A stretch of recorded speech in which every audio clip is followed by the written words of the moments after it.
Order. No. You got a copy of the agenda in front of you. Any additions or deletions to the agenda? Now do I hear a motion to approve the agenda? No move. Second. Any discussion? All in favor of it, say aye. Ah. Very good. You have before you also a copy of the minutes from our September 26th Finance Committee meeting. Any additions, deletions, or changes to the minutes that you read? Now do I hear a motion that we approve them as they are shown to you? Yeah, what you say. Have a motion. Do I have a second? Got a second. Any other discussion? All in favor of approving the minutes, please say aye. Aye. Opposed, no. Yes. Item number 4 on the agenda, the September 2013 financial reports. Lisa? Thank you. There are a couple different financial reports in here this time because we talked about trying to change the way we present. So when we get through these at the end, if we can talk about maybe which ones seem to make the most sense, y'all seem to be the most helpful. The first one I'm going to cover is the balance sheet and format in the way we've always presented it. So the only difference is we've now added prior year comparisons, and we want to start doing this now that we've been under the way for 3 years. Once we get to October, of course, we're going to have the Western Highlands information blended in there. So we either got to go back and blend in a month of their information, or we got to figure out how we do that so it makes sense when we're doing a prior year comparison. So we're not comparing Smoky at this time to Smoky and Western Highlands actually. So we need to figure that out. But right now, this is the balance sheet at the end of September, and for cash, we had $30.2 million at the end of September. And just for comparison purposes, you can see that last column is prior year, so that's a September 30th of the prior year, $22.9 million. Cash in the Medicaid risk reserve, as you know, 2% goes in their month, so that increases by a couple $100,000 each month. Accounts receivables at the end of September is $3.5 million. That's mainly due again from the division. They made their September payments in October, so that would be current. Now they owe us for October, and I was on a phone call today with the division, it was the directors and the CFOs, and it was kind of funny. They said they were out of cash, so the October payment would be made sometime in November, and they typically stay a month behind. I've never heard them say, we're out of cash. That's what they say. And I know it's just, you know, their cash management, but anyway, they're typically a month behind. The receivable for Medicaid, which are the eligibles. Just think about what you said. I'm just repeating what they said. Okay, go on national level. You want to look at it? How can it on national level? What would it be like if we said that to our vendors, all of our providers?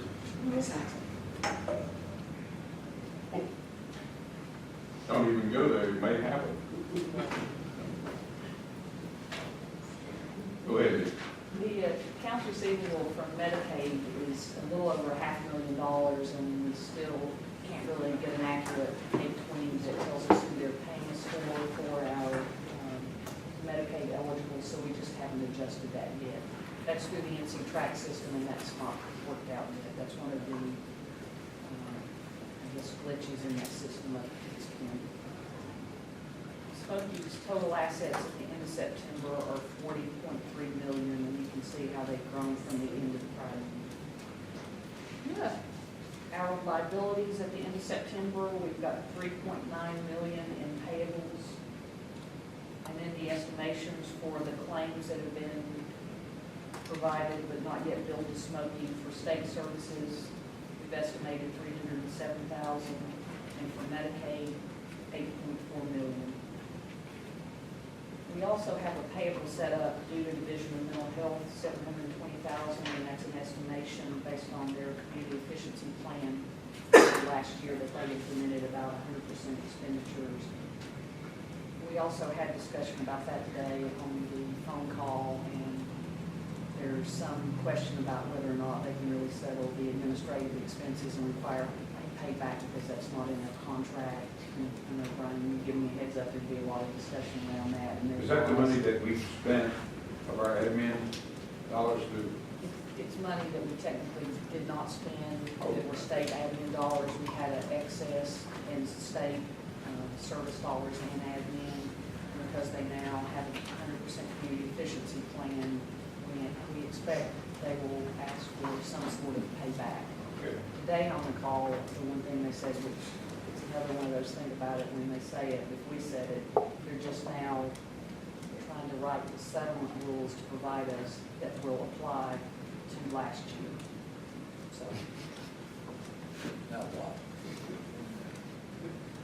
I'll repeat it, but you Like really I did said, hear Ronnie, it. They're just now writing the guidelines and the settlement rules to apply for last fiscal year. So we will be happy to get them so we know how to operate within them. Anyway, those are forthcoming. We're gonna keep those big sales and car washes scheduled, all right? Good idea.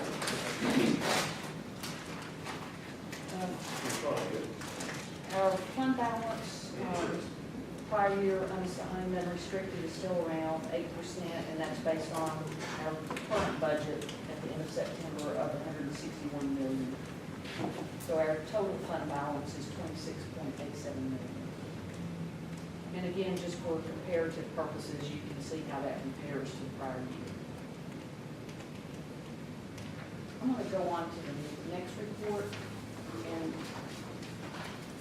this is also a balance sheet, and this is the way we have to report our balance sheet information to the Division of Medical Assistance, which is Medicaid. And they require us to do it on a fully accrued basis, so there's some slight differences. But when we report this to Medicaid, you can see the columns are broken out. We have to segregate all the Medicaid activities to report to DMA. So we have to segregate out all of our assets and liabilities and fund balance, which is really not an easy thing to do. I mean, if you buy equipment, how much of that's Medicaid and how much is state funded. So anyway, we've done that. This is the report as it goes to them. It's basically the same information. So I don't know which is easier to follow and read for y'all, or which you feel is more informative, but we have to produce both of these each month, so we can either continue to provide both or provide and discuss the original one. But something, when you look down through here, again, what we've done is we have to take cash. That cash will tie back to the other statement, but they combine different things in cash and cash equivalents. On the balance sheet for Medicaid, it would be cash and the investment. So they have us group accounts differently, and then some accounting transactions have to be recorded differently. It's basically the same information with a few differences.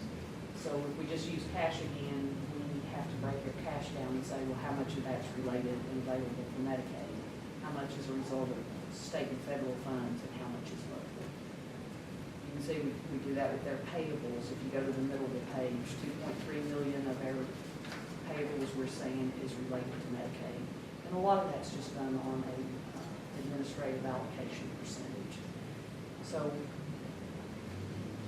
I guess one of the things, again, we'll come back to is which of these do y'all find more informative and helpful and easy to follow, and that's the one that we can review at the finance meetings.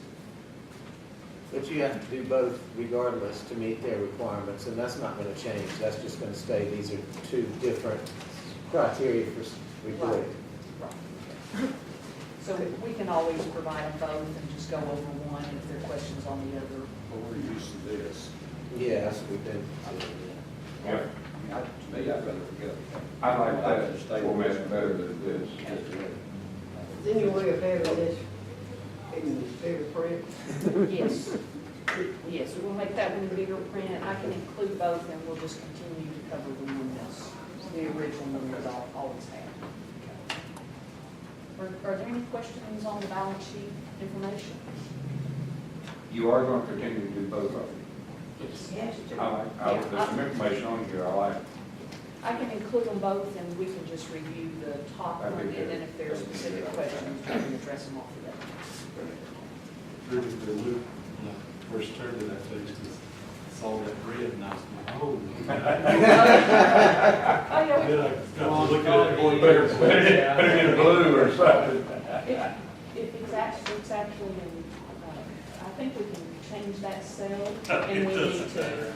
Well, It's just when I first looked at it, Wow. God, all of ready?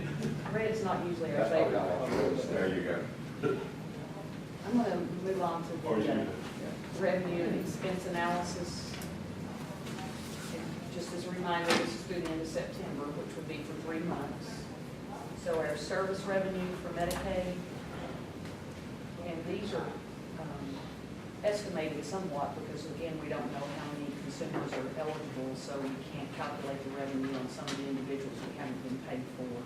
But our service revenue from the Medicaid B services is 18.9 million. Medicaid C, which we call innovations, is 8.5 million. E3 service, 503,000. We have recovered some interest and penalties from recoupments of 4,000. So our total Medicaid revenue is 28,031,000 through 3 months. On the categories of service expense and the Medicaid B, there's just a couple of the higher ones. The long-term residential, 2.2 million, that's children's residential services, and then the ICFMR, which is 5.5 million. So our total service expense for Medicaid B is 16.8 million with revenue of 18.9 million through September. Again, Medicaid C, which is innovations, our service expense is 9.3 million. So we have a deficit in innovations of 731,000. I think part of that's the expansion of the service array to all the innovations consumers. Used to, some of them were limited to, it was under 20,000 a year, and now that's broader, which went into place last year. Also, I think a little bit of the revenue may be understated for innovations eligibles that we've not yet been paid our Medicaid service revenue on. The Medicaid B3, we've got 17,000 expense, and there's now broader service array. I think it takes a lot of time to probably ramp up the services, get the providers in place, so that's been a little slow in coming on. So we have a surplus there. So our total Medicaid service surplus at the end of September is 1.8 million. On the administrative side for Medicaid, and again, we just use a percentage to allocate our administrative expenses between Medicaid and state. Just looking at the total administrative revenue in the fourth column for Medicaid is 4.2 million. Our expense is 3.6 million, so we have a surplus of 600,000 in admin. If you remember last year, we cut way back on admin. We froze positions. We stopped doing a lot of things so we can use our admin dollars to cover service. So it will take a little while to put the positions back in place, get the staff hired. I would expect this should decrease unless we have a lot of turnover and we'll start using more of the admin dollars. When you offset, well, the two combined, the two surpluses for service and admin gives us a net operating surplus of close to 2.5 million in Medicaid. And then again, this year, the risk reserve funding we received is 658,000. On the state and federal, our revenue year to date is 6.5 million, and we expended 5.7, so we have a surplus of 865,000. And on the administrative side, we have revenue from state and federal of 720,000. Our expenses are 853,000, so we have an admin deficit of 125,000. This past year, we did a different admin allocation where we charged it all to state first, so we broke even, and right at the end of probably August, they said that was not acceptable for that prior year, and that we were not allowed to do that this year. But definitely, I would talk to them and work with them. We will not show a negative surplus or a negative admin deficit for state dollars. Somehow it would have to be charged to Medicaid. So before we close the year in, if we have that situation, I'll work with the nation to make sure it's allowable for what we're trying to do. just in total for our revenue in the far right column, through September, we've got $35.1 million of revenue in services and 32.7 in service expense. So we have an overall service surplus of 2.4 million. The overall surplus in admin is 626,000. So our net operating surplus at the end of September was 3 million. Again, in the Medicaid service side, some of that will change with the implementation of it's called TMAC model for ACT. There's an increase in ACT service, should be an expansion in B3 service, and then we've got to figure out and make sure what's happening in medications. I'm going to move on to the next report unless there are any questions or comments about that. The one we just looked at compared actual expense to actual revenue. This next report compares Medicaid service expense to Medicaid service budget. So I'm going to look at the third column on the right, and this just shows our 3 months of claims expense, claims we've actually paid, and claims we've estimated that have been provided that need to be paid but have not yet been billed to us. So if we just take the first line, which is outpatient services, there's probably 50 services that cross to that, and that's your outpatient, like individual, group, family therapy. For 3 months, our expense is $1,972,000, and our budget is $2.7 million. So we're under on outpatient services. So in the far right column here, there's a negative, that means our actual expense is less than our budget. So those that are shaded in the orange are where we have more service expense than we had projected. So it's community support, the long-term residential, a little case management, because we really aren't funded to do that. That's why that shows over. And then the ACT service, which is over, and intensive in-home, and MSP, which are both children's services. So overall, in Medicaid, compare the budget to the actual, we're $1.8 million under budget. One of the things that's going to change on this, if you use the ICFMR services as an example, we're under $430,000. The state facilities, which half of the ICFMR goes to a state facility like J. Iverson Little, all of the state facilities are increasing their Medicaid rate that goes back to July 1st. That increase in their rate is going to cost Smoky, including the Western, about $1.7 million this year. So this surplus on ICFMR services will dwindle away.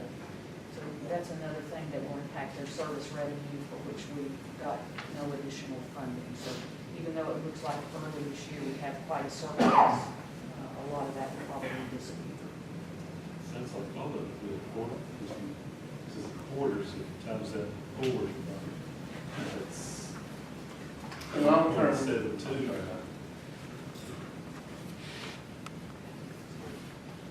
On long-term residential, the people who qualify, they know it's over the budget already. Is that the reason that having trouble getting folks qualified to get in long-term residential? Is the money the reason? No, the public and the providers and the consumers, this is an internal process within us. We don't go out and talk about this. We're managing this internally. So no, we would not tell somebody, we don't have the money to pay for that. That was where the previous. I don't think it's telling me. I just want the money to make a difference when folks keep getting confused long-term. Well, the way we manage this, just in a simple way to answer your question, Connie, is that we're moving this money around internally between Lisa's, the financial piece, and the political piece. So we would not deter somebody from money at this point. It's, let me say a little bit more about it. And this would be a longer conversation, maybe we'll look ahead to it. This is part of a whole continuum of care for kids. It was just a mess, okay, in an unmanaged system. And it's taken a lot of effort and time to sort of reshape that. So there are some services where we are really have a clinical design for how we want to use it, and its relationship to other services where we do reduce utilization by increasing it in other areas. So it's part of a whole big process, I guess is what I'd say. And I mean, there's a design behind it. It isn't just about, you know, we don't want you to go there. It's the combination of services, how they're used, and how much of them are used. Kind of goes back to that discussion we've had several times about, if you provide the lower level services at the right spot, it hopefully prevents some of the need for the higher level services. Kind of reminds me of like a house. You know, you don't wait till your roof's caved in and soaked everything where you have to build a new house. You put a new roof on when you need it, then you don't need a new house. Well, 30 seconds more on this. With a lot of these kids' residential services, and again, this is just in an unmanaged system, this is what you got, okay? Not anybody's fault so much as it just doesn't represent really what clients need, but people come to believe that's what they need because that's what they've experienced. Most of the kids' residential services, too many kids got in, okay? They should not have been there to begin with. And once they did get in, they stayed too long. So it's two problems that we've been dealing with kind of across the board. So it's turning battleship. How close are we to getting it balanced now? Well, Well, on the Smoky side, we're in pretty good shape. On the Western Highlands, this week we found 70 kids that Dr. Martin and our clinical staff have some real questions about that are probably not in the right types of placements. And again, that's a very specific process that would occur with those providers, those families, those kids. At Smoky, it took us from 3 to 6 months to kind of clean all that up. So, you got to kind of answer from Legacy Smoky and Legacy Western right now. It's not just one whole answer, it's going to take a little while. So, but the one thing about this, even though it looks like it's over here, we have, on the Smoky Legacy side, we moved a lot of kids out of this next service, this PRTF, the most expensive sort of residential service, just right below institutional care. So we probably need to make some adjustments in these financial lines, which Lisa and I and staff do. We talk about it once a month. So. it's it's too bad. We used to talk about this stuff a lot, and we haven't so much in the past, and it'd be great to be able to kind of get back to some of these things and explain more about, we've tried to make our motto that we lead clinically. You think about, what is the right thing to do for people? You have to do that within the capitation that you have, but we try to think first about clinical care and how we would like to see it delivered. We can go on and on about that. But the easy answer is for long-term residential services, the number of qualifying is way down. Just what? If you say qualifying to mean medical necessity, yeah, when we apply what we feel are good criteria for medical necessity, yes. It's almost zero. Well, I don't know about that. It's not Real that. close. Well, it's not zero. No, but I mean, it's compared to what it was. You're getting kids in the right services, Brian's saying, that's what value options did not do. So we really look at it, and we are, and I just need to say this is kind of add what Brian's saying. We talk to physicians, we talk to the provider, we're talking to families. I mean, there is a tremendous amount of dialogue. We all may agree, and sometimes we don't all. We may have to disagree because the criteria of what the child is looking like has got to match that service. And we're not solid black and white on that. There's some flexibility issues around. We all know, very complicated kids. But what's happening in some situations is that this has a lot to do with mental health. And a lot of these kids have low IQs. Like some of the kids we just found out at Western Highlands, they're in a mental health service and their IQ's below 50. That means that kid's probably biggest issues are more on the development disability side of the system. And that's very hard, you know what I'm saying? So they're not in the right service, and they've been there for a long time, and they're not getting much better. Well, we know all that's not right. But when you start touching that, people are very sensitive about The that. last thing I said, we did meet several parents, Mm-hmm. and we've been trying to put it, when you meet the kids, they will even argue that the kids are not slow, but you could, I mean, I'm almost like that. But you could tell real quick. It's complicated. It's tough. It is, but please know, we will try to do the right thing for that kid and that family. You know, so I know Lisa's got to present this, but, you know, we're not saying no unless no is absolutely the right answer. I think this gives us a better understanding of what is taking place. Yeah. And it's Thank you for the no, questions. it might be no to this because we think this is a better option, Mhm. and this is why. Yeah, and I think just because this is over is not necessarily a bad thing, this is just showing what was originally projected, because if you look at the line under it, PRTF is way under, and I think that shows we move kids out of the placement, we don't think it's appropriate, and move them down to a lower level, so it shifted the actual expenditure from PRTF long term. And Christine is right, we usually go back and look at the budgets and realign it based on what we think is gonna happen. So just because it's over, it doesn't necessarily mean it's a bad thing. I think what would be more important is for us to trend and show what Mercer thought by their opinion and where we are. Because that provides some good insight. I think what concerns me most of this whole thing is what you said earlier, that it didn't show up here, and that's that change that's going to take place in that ICF tomorrow. Because if you take the 1.7, you're saying that it's going to, like, you go to minus 430 that we're under now, that's a, what, 1.3 million swing. We're only under 1.5 on the whole thing, which means that out of the $27.7 million budget, we're looking at $200,000 plus. That's close. And the 1.7 was Western Slate combined, so it's not all related just to this. So, and there are some other changes in there. One of the things probably, and I have to think about this, but July and August have 31 days, September 30, so maybe we have one more day of ICFMR in here, which is huge. You know, so there are other things that will impact. If I could just add too, that we have two staff that basically are housed there at that institution that work every day with those families and those people there. Smoky and Western have a high number of people at that institution. We work every day to look at, does that continue to be the right placement for those families and have those conversations? And we have made some movement with people out, and we want people to know there's choices. A lot of it is building a relationship, you know, because when we look at the community, when we think about those institutions getting that kind of money and look at the service dollars on the community side, you know, and that's part of our work, is to find those people who are appropriate to be successful in living in the community. And we work very hard with that. You'll hear a Vantage story during the regular board meeting about a person, that didn't be about the institution, but it was the next level of care under this great life this person has now. And so we really are building the success with people and our staff around some of this.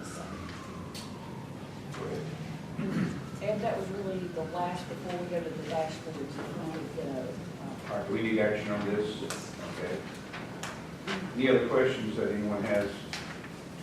Not, do I hear a motion that we approve the balance sheet as been presented to us? Chairman, make a motion, approve the financial reports. We have a motion and a second. Any other discussion? All in favor, please say aye. Aye. Opposed, no. Motion is carried. Yes, sir. got several dashboards we want to go over. Some are new. The first one is one that's always provided. That's on our medical expense ratio. And we strive to get between 90 and 100%. And you can see we're within that range for those 3 months. The top one is on Medicaid funded services. The one below that is on state and federal funded services. We're below 90% at this point. And then on the back, you can see it's got the other local funded services. Not just what's in that category. I think what's in there is county matches in there, the ABC funds, and I believe the shelter plus care grants in there. I think part of that may be where we paid out county funds before we sent them and some things. that shouldn't stay over like that. The other thing we might have in there that may be a little misleading is some of the legal expense from the TPA department, because it gives them another local expense, and we don't have any admin. I think that may be trending that over, and if it is, that's probably not appropriate to have there, so we probably should look at that. And the bottom one is the administrative expense, and you can see it's trending upward, we're still a little below 90% on that one. On your next handout, this is a new handout, and this is one that we've been putting in, but it was usually over about 5 pages, and we just condensed it into this one graph. And this is showing the total claims expense, and it's a combination of what we've paid and what we've estimated by service category. So the blue or purple column is the budget, and the burgundy looking one is the actual.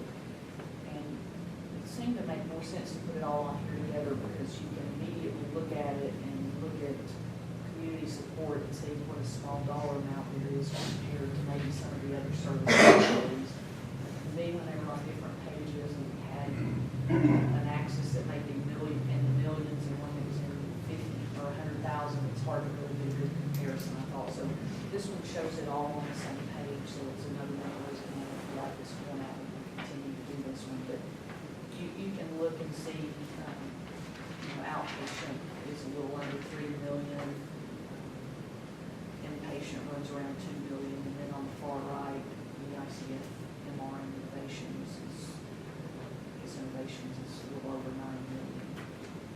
So Let me ask another stupid question, Ken. I was in Scotland, Ken, and they asked me this question. Yeah, we have someone that's in voluntary committee to our hospital in our catchment area.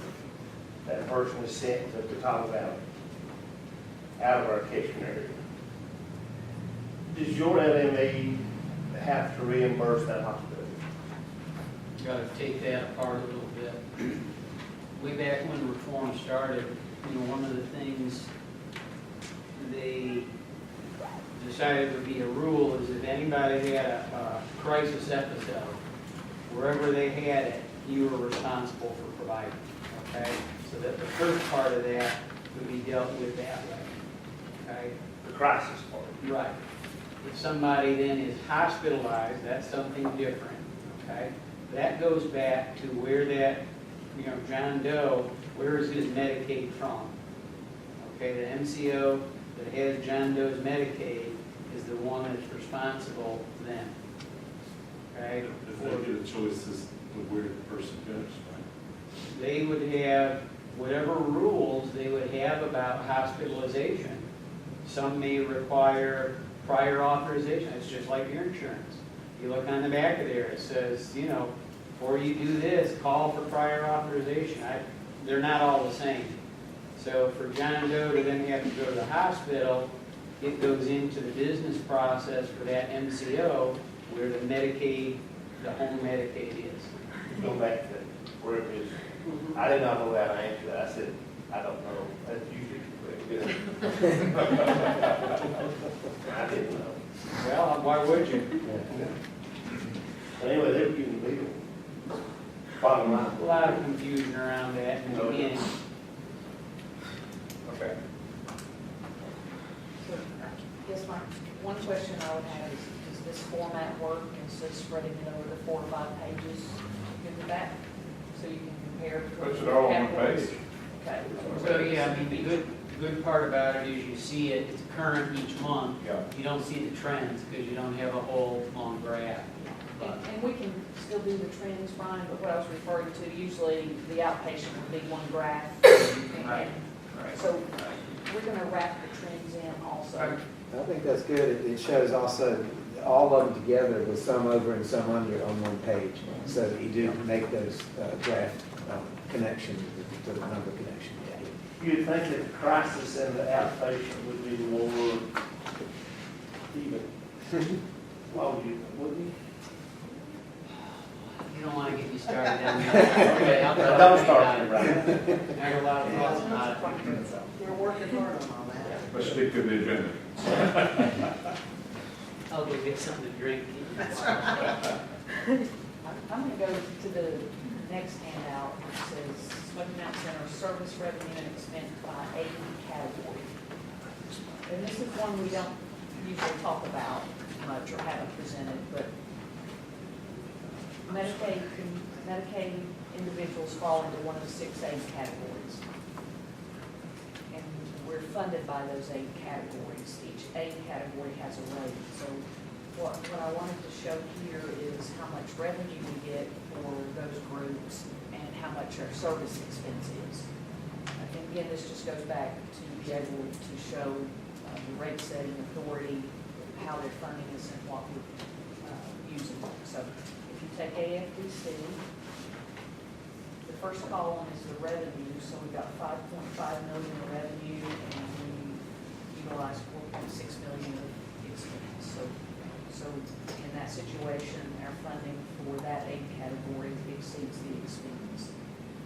For the age population, we're under about 60,000 in revenue based on the expense. And again, you can see the other ones. The only other one that's really got more expense than revenue is the innovations category, 9.6 million and 8.5 million in expense, of revenue, excuse me. So again, that just gives you an idea of how they're funded and what the expense ends up being. And that one's important, I think, for rate setting and for us to look at categories of aid to understand the services within those categories. Is there any questions on that? Who's helping you now, Lisa? Well, You gained here, right? I do. There are several, this Melissa Isaacs, that you probably maybe never heard her name. She was at Foothills for 15 years or so, came to Smoky. She's really the one that produces and has always produced these graph, yes. And just yesterday, and I think you probably not announced where else yet, but we did have a gentleman accepting the system. It's now called Senior Director of Finance position, and he's going to join us in about 2.5 weeks. Very excited about having him. He brings a lot of hospital knowledge that will benefit us greatly, so we're looking forward to Don't that. ride no horse to the falls. No, there's so many, there are a number of staff behind me that really produce all the reports that are really good. We've been with this for a while. We've got some great staff from us, through several staff. I hate to leave y'all. I thank the world into it. I'm going to interview a county manager for the 19th time. What about the proxy? You fill out the form? I'm going to, okay. Great. I have this project, let me know. It's up to him. Stay out of that. I don't want. I'm gonna go to the next handout that just at the top says year-to-date revenue budget versus actual, and then under it says revenue streams. This just shows our different funding sources, and again, the first column is the budget, the second is the actual. So if you look at the Medicaid revenue, we've got budgeted $27.7 million. We've actually realized $28 million in revenue. So our revenue is exceeding our budget up to this point. And again, I'm not going to just read them all, but you can see where we are, and especially the far right, our actual revenue is $40.9 million, and our budget year to date is $40.6 million. Are there any questions on that one? Any comments? I'm going to go to the next one, and this is a breakdown of the Medicaid revenue. On the one we just looked at, the first column is the Medicaid revenue. On this one, it breaks down the Medicaid revenue into the Medicaid categories. So for Medicaid B, again, the first column is the budget. So the budget for Medicaid B is 18.6. We're exceeding that at 18.9, which means we've got more eligibles than we projected. Same thing on Medicaid C, it's slightly over, and then you can see the far right, the total Medicaid revenue is about 250,000 over budget. It's really about 280,000 over budget. And again, that just gives you a quick snapshot to be able to look at to see the revenue streams and where they are. The last two are also new. They're just a pie chart really showing the Medicaid service expense by category. This is really similar to one of the other reports we went over, but I think this gives a good representation that you can just glance at and see how the funding is being spent and for what service category. So again, the two that stand out that we have the highest utilization, of course, are the ICFMR and innovations, which count through September for 57% of the service expense. So these are the 6 categories that qualify for Medicaid. And then out of those categories, these are all the different services that you've provided. And some people from each of these categories could be in any of these, depending on their needs, any of these categories on the second. That's correct. Okay. And the one that's probably almost the only one matches innovations, except some innovations consumers potentially get services that are in the Medicaid B side of it. But yes, you're exactly right. Categories of service. I was going to ask, can you identify the innovations? What is included? There's a whole array of innovation services. There's residential supports. Christine, you probably name them all. Well, don't worry about For the that. staff, there's a whole array. A whole list of them, okay. Yeah. And most of these, like outpatient, there's a whole array of services, and then some of the categories like PRTF, it's just one service, PRTF. And on the back page of that, and it's what Billy had just indicated before that, this is the Medicaid service expense by the category of aid. Again, it's just depicted a different way. It's not a graph, it's just a pie chart. So you can see innovations is 31% of their service expense for that category. Okay. We'll just continue to produce these and also do some trending. So now that we're 3 months in, we'll probably just include 15 months. And we've talked about this, we just got to figure out how we're going to do that. Starting October, we plan with any other 8 counties. So we just got to figure that out before we start doing the trending. So we don't really need a motion on that, and just if there Are you going to any last present that at questions. the board meeting? The dashboard? I can, I'm not really sure what's on there. I think there's We only. got a pretty long meeting, that's the reason I was. Yeah, no, I don't think we need to. We just give a brief update from the finance committee and approval on the action. Got it.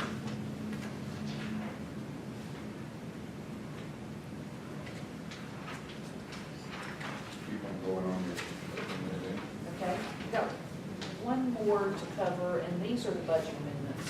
And this is blending in the activities, the revenues and expenses of the new 8 counties that come on October 1st. So this is 9 months budget for those 8 counties that's being added on. That's basically, so this budget, the ending budget would be 12 months for, 3 months of Smoky, 15 counties, and then 9 months of the 23 counties. So Western Highlands County match for the year for their 8 counties is just a little bit less than Smoky's. It's $1,479,000. A lot of that's already been paid to Western, so the remaining to come to Smoky for this year will be $309,000. They have a little bit of ABC funds that will come to us, $1,500, and then one of the large line items in the other revenue is contracted income, and in there is over $3 million that's going to be paid to the closeout team and activities and startup funds that Smoky will pay for that will be reimbursed to us by Western Highlands. You know, they ended September 30, all the staff now are within Smoky, so in that $3.7 million, there's over $3 million that will come from Western, and then there's some other miscellaneous income in there. We got a $70,000 CCC grant and some other revenue and contracting income. Western also has one shelter plus care grant, and $182,000 is the estimated amount remaining for the last 9 months. There's also some Medicaid and health choice pass-through that need to be budgeted at $125,000, and then the fund balance appropriated $120,005. That's the remainder of the money that the board has approved for designation to cover the legal fees related to Evergreen, and that's the budget. The rest of that to be used for this year. So So our local revenue will increase by 4.5 million. Our administrative revenue from Medicaid coming from Western Highlands from their PNPM is approximately 12.4 million over the 9 months, and state admin was $2,490,000. We just received an allocation letter late Friday, which is a deallocation of their administrative funds of over $400,000. The budget was already done, that would be a forthcoming budget reduction, but that was from the Division of Mental Health, and that was a combination of Smoky and Western. They're cutting our administrative fund at $417,000. The Medicaid risk reserve should increase by $2.2 million, again related to Western Highlands. And then the Medicaid service revenue estimated for the next 9 months is $99.1 million. Again, that's based on the number of eligibles in the 8 counties and Western's PNPM, which is different than Smoky's. The single stream funding will go up $16.7 million. And Western, on the back page, they have 3 hospitals that they contract with for three-way funding, Mission, Harding, and Rutherford. So it's estimated to increase that by $1.8 million. This will change as the year goes, because one of the things that's going to happen is we've got to ensure how much money Western really had spent with these allocations through those 3 months. So it could be a little over or under these amounts, because they aren't finished paying for things that they've incurred through September. So while we say there may be $1.8 million left in the three-way contract, it may be $2 million or it may be 1.6. In a couple of months, we know that, and we probably have to amend the budget. As of what date will we be paying all of the expenses? After September? Are we in town? Will we pay out everything? Expenses incurred after September 30, Gotcha. claims, dates of service, et cetera, will be, to smoking. Yes. But by January 1, do you think all the previous claims that are unpaid will be settled, or is it going to go into next year? I think it'll go into next year, Billy, because their hospital contracts, I believe, allow 180 days for claims to be billed. So, plus there are a lot of providers requesting reconsideration of claims denials and resubmitting. So I think it definitely will extend probably to March of next year. So it'll be in the second or third quarter of next year before it will be completely covered. About 4 lines from the top on the state non-UCR, $408,402. That's actually new money that just was allocated to Smoky and Western. That's called bridge funding, that pays adult care homes for individuals that are still serving that no longer qualify for personal care. So that's additional funding we just received. And on the federal UCR, 1.2 million estimated to come over from Western for the last 9 months, and then on UCR, 2.8 million. Western has some funding in programs, majors, adult mental health homeless funding, and TASK, which is treatment alternatives to street crime. And so that's funding we don't have in programs that are in these 8 counties that the smoking typically hasn't had. So the increase to the total budget, again, it's a 9-month amount, is $143,980,000. So our budget, ending budget is $305 million for the remainder of this year. So again, it's 3 months of Smoky and then 9 months of all 23 counties, right? It is. So next year, the budget will be higher than this because we'll have the other 3 months of these counties. On the expenditures, you can see the majority, of course, is in personal services, $12.6 million, which is cost of the staff and professional fees. And then the other huge increase, of course, is in contracts because of all the service funding, buying services from the providers. So again, the total budget's $305 million.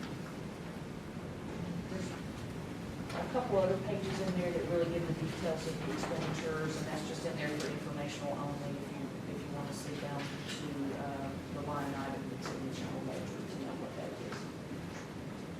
So are there any concerns or comments or questions about the budget amendments and the increase in the budget?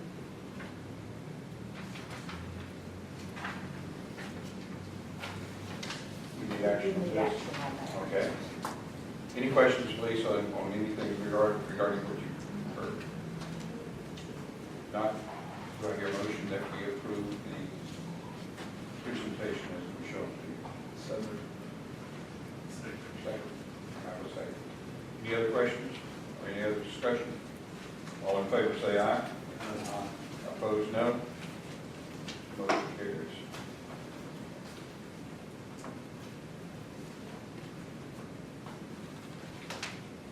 Well, that's the only thing that I've got on my agenda. Do we have any other questions that need to come before the Finance Committee? If not, do I hear a motion that we adjourn? So moved. Second.